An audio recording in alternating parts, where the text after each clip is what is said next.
The clock that stopped in the small town of Sedgwick, there was an ancient legend. If the old clock tower on the square ever stopped ticking, it would be a harbinger of disaster.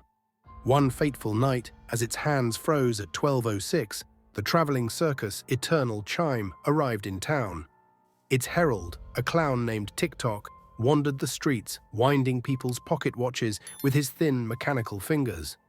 "Time heals," he shouted cheerfully, but his clocks always displayed the same time, 12:06, the exact minute when the circus's first owner had died. But few knew the truth. TICK-TOCK was not just a clown, he was an entity from another dimension where time flowed differently. He fed on fear and despair, transforming them into energy to sustain his cursed circus. Each person who interacted with him became part of his collection, living clocks that never stopped ticking. Chapter 1: A Stranger's Gift. 15-year-old Lila woke up one morning to the sound of faint ticking outside her window. Tick-tock, tick-tock. It echoed softly, like someone playing invisible chimes in the distance. On her doorstep lay a small golden clock shaped like a clown. Its face was intricately detailed, but the hands were frozen at 12:06. "Throw it away," her mother warned, recalling the local legend. Tick-tock's clocks steal those who wind them. But curiosity overtook Lila. She clicked the tiny mechanism, and the room filled with a rhythmic ticking sound that synchronized perfectly with her heartbeat. That night, she dreamed of a shadowy figure in a top hat dancing outside her window, holding a pair of black sand-filled hourglasses.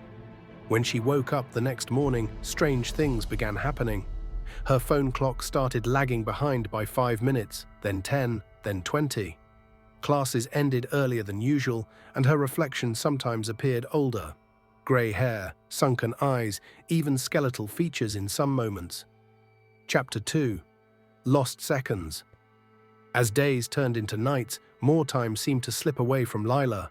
Her alarm clock showed times earlier than reality. Her school schedule felt off-kilter. Friends complained about her distant behavior, though they too began acting strangely. Some disappeared entirely, replaced by clocks stuck permanently at 12:06. When she smashed one such clock in frustration, blood dripped out, accompanied by a chilling child's laugh that haunted her dreams. One evening, while reviewing security footage from her house, Lila discovered something horrifying. At exactly 3:47 a.m., the camera in her hallway captured movement. A shadowy figure standing motionless near her bedroom door.